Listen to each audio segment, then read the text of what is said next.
It helps us understand how the world works. It provides useful evidence on the interdependence between people and the natural world, as well as the consequences of human activity on the environment. It is so important that we depend on the animal to give us resources, and they contribute in the animal chain.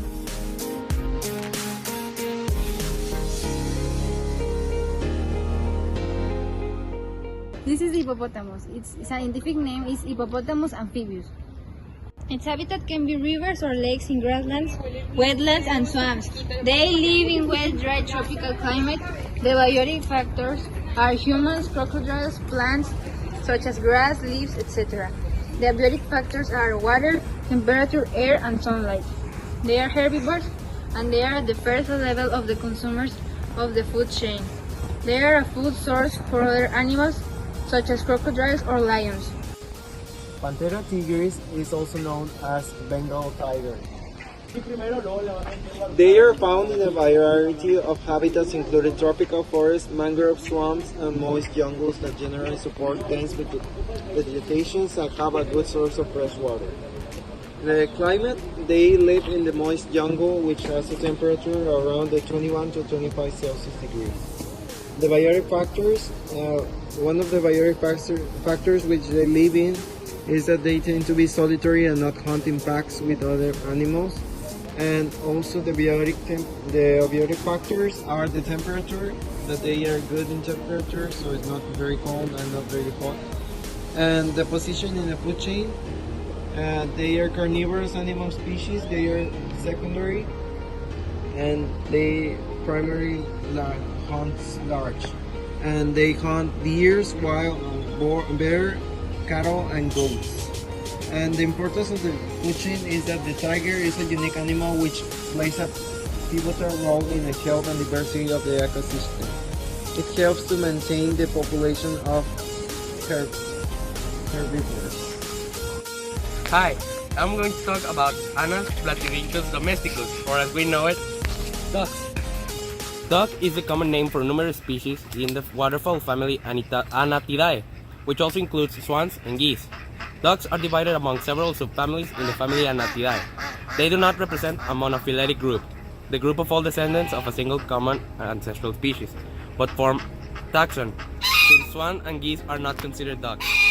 Ducks are mostly aquatic birds, so that's why they live in places filled with aquatic bodies such as rivers and lakes. They are also used to wet climates. The name of the rabbit is Ocyctolagus cuniculus.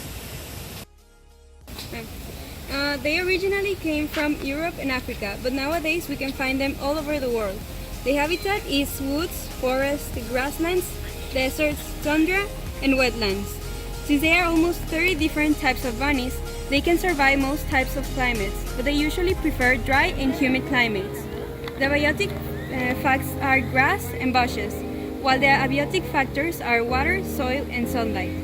The position in food chain is the first level of consumers. Their diet consists of grass and other plants. In other words, they are herbivores.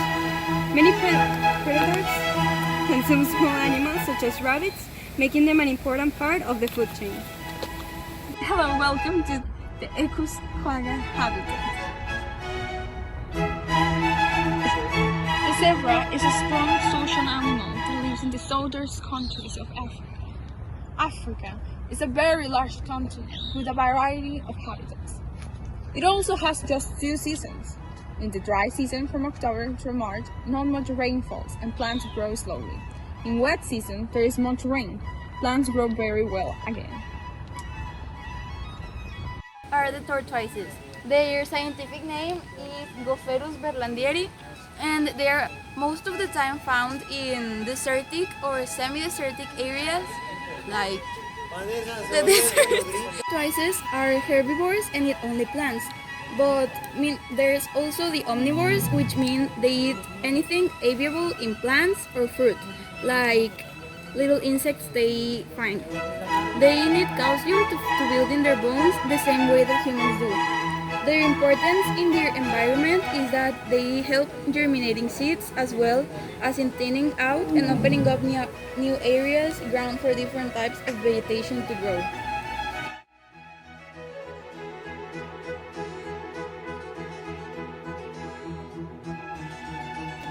From north to south, from rabbits to lions, every living thing has a place and a purpose to our environment. Every species is unique and their ecosystems give them and us all the tools to survive. It is our job to protect them, and to do that, we need to inform ourselves. Sadly, it is much easier to create a desert than a forest. Nature is a miracle we depend upon. We won't have a society if we destroy the environment. Margaret Mead.